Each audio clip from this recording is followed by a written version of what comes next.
What's up, guys? We're back with another Bandai Tamashii Nation's Dragon Ball Z SH Figuarts review, and this is one that I've really been looking forward to for a while, just in general for this character, and then once we finally knew he was coming, just to be able to get my hands on it. So we're taking a look today at Bardock, the father of the one and only Goku. So not only do we have another Saiyan to add to the ranks, but we get another Saiyan in actual Saiyan armor, and I want as many characters in Saiyan armor as they're going to give me. So this has been up towards the top of my list for a while now. We've got him here in our standard format box for the Dragon Ball line. So you've got the product shot that runs down the front with the window on the other side, so you can see the figure and some of the accessories in there. We've got a little bit of product shots on one spine of the box, and then the back, in typical fashion, has product shots showcasing accessories and how this guy moves. So let's do it. Let's pull him out and take a look. And here we go. Out of the package are Figuarts Bardock, one of my, again, more anticipated releases for the year, in a year with a lot of heavy hitter Figuarts stuff. So I'm really excited to take a look at this guy. So let's see what he can do, see how he moves around. He is very familiar territory, although there is a decent amount of new stuff here. So you've got a head that can look up slightly. You do have an independently articulated neck, so if you push it further back, you can get the neck to kind of pop out a little bit, and he will look up further. You've got really good down, tilt side to side, full rotation, all that good stuff. Arms go out at the shoulder, they rotate. We've got a butterfly joint, so it pops the shoulder all the way out of the joint, basically, out of the cavity, so you get really good range there. We've got our bicep swivel. Mine are kind of tight. I'm sure you can hear that. That hasn't posed a problem, no pun intended, but, maybe beware. The left is not as tight, or right rather, but it's still not as loose as I would expect it to be normally. We've got double jointed elbows, so you go about that far.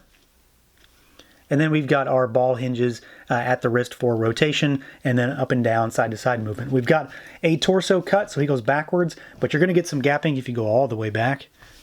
He goes forward, side to side, and then you can twist at the torso, and then he's also got a waist twist down here with a little bit of wiggle room for forward and backward and side to side movement. Legs go out about all the way. They're not full splits, but they're probably as close as you need. They kick forward 90 degrees. They do kick backwards all the way. You've got your thigh cut, thigh swivel. We've got double jointed knees, of course. And then we've got our normal feet down here. So you've got tilt backwards, forwards, a little bit of rocker side to side and rotation. I do always wish we had a little bit better movement at the ankles, just because it does pose some issues when you're actually kind of getting them to slide on those feet. But it's because of these sort of leg warmer things that he has. It's just the design is impeding the articulation a little bit.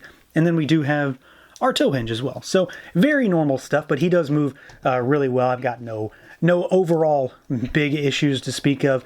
Otherwise, he is very, very familiar territory, very par for the course with the line, but I do think he is easily posed, and you should be able to get him into some nice, solid fighting stances with really no muss or fuss.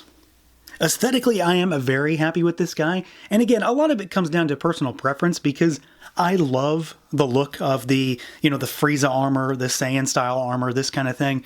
And it's just a cool look. And it translates really well into figure form. And Bardock here, I mean, he just looks really good. That's basically what it comes down to. He looks really good, and I'm very, very happy with the end result here. There's not, again, as usual, tons and tons of paint on this figure. There's a lot of molded plastic, but that's not an issue. It's not a negative. It's just what it is.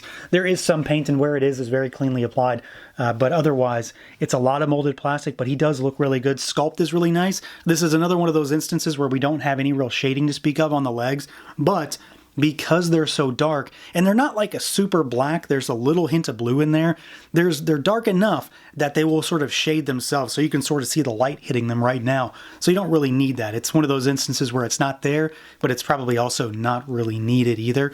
I really like the color scheme on this suit. So you've got the sort of matte finish for the legs, you've got the gauntlets and the boot cuffs that are red, and then you've got this sort of almost like a pea green color for the armor flaps, and then for the torso section, and then for the shoulder straps as well, since of course we've got a sleeveless armor design, so no shirt or anything like that under there. And he is incredibly ripped and jacked. There's not really any shading on the body either, but he is super dehydrated almost. He is very, very cut and leaned out, and it kind of shades itself again. So I'm not too upset about that either. He does have a tail, and this one's interesting. It's a free-floating piece, so you've got like a little nub that sticks out of his butt almost, but it's not connected to the actual tail itself. It just basically gives you the illusion so that it's not connected, therefore allowing him to move. Otherwise, it would sort of lock him down. So I do like that. That's a pretty good idea. I'm happy that that works. And the tail looks fine. There's no issues on that. Sculpt is really well done. And overall, I mean, it's exactly what he should have, so I'm happy with the way they implemented it as well. I do like the difference when it comes to contrasting textures on this guy as well. So there's a lot of matte when it comes to this figure, but then you've got that super gloss on the upper torso, well, the torso in general. So he's got the glossy pecs and the ab area, but then the rest of the armor is very contrasting when it comes to just being a matte finish. So it's just one of those maybe personal preference things, but I think it looks really cool. And then we do have a really fantastic head sculpt up here. I'm very happy with the overall sculpt, with the expression, with the paint applications. He does have a scouter.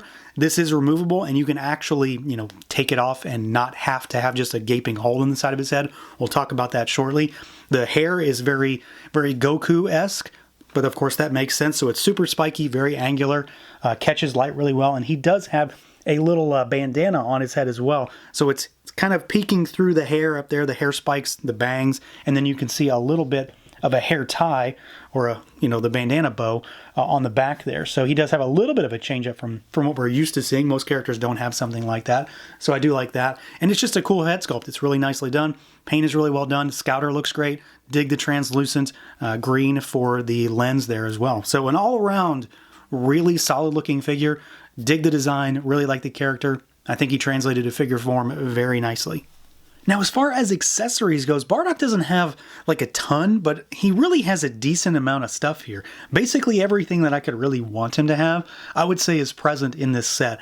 To start with, we get a effect piece, so you get his energy ball here, and this is one of my favorite things that they are doing with Figuarts lately, is they're giving us effects that will peg into a hand. So we saw it with what was it, Vegito recently, I believe, the P Bandai Vegito, and then things like, you know, even Frieza and Jace's clip that they use to get that to actually stay on their hand. So it's not something where it's just sort of sitting in his hand. So you get the ball, which is sort of a translucent blue, and then he has a hand to peg it into.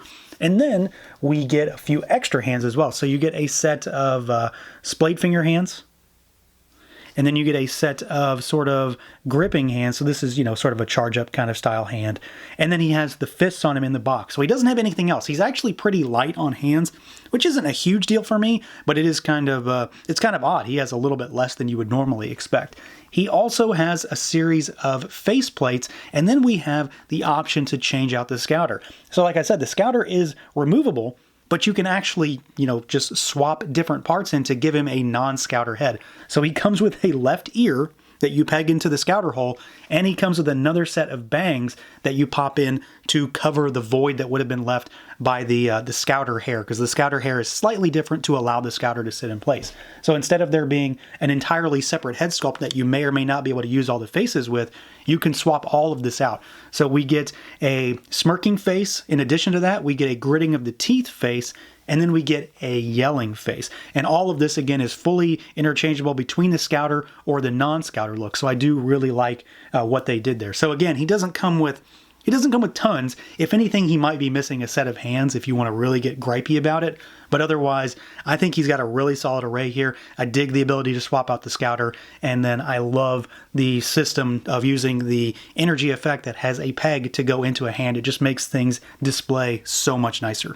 So yeah, this is a solid figure. I'm really happy with the way this guy turned out. I think he looks fantastic, and he moves really well.